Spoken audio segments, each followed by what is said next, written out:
Меня зовут Андрей, и 10 лет я занимаюсь столярным делом.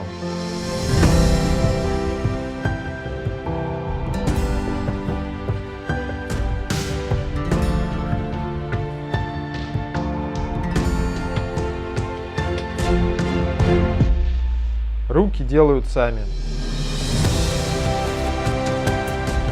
Голова решает задачи. Смесь физики и геометрии.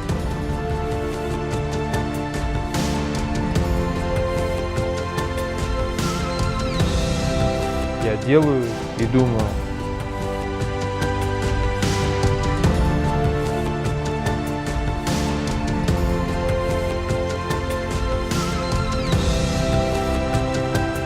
Я пришел к выводу, что эти задачки настолько сильно меня поглощают, что оказывают влияние на мою личность.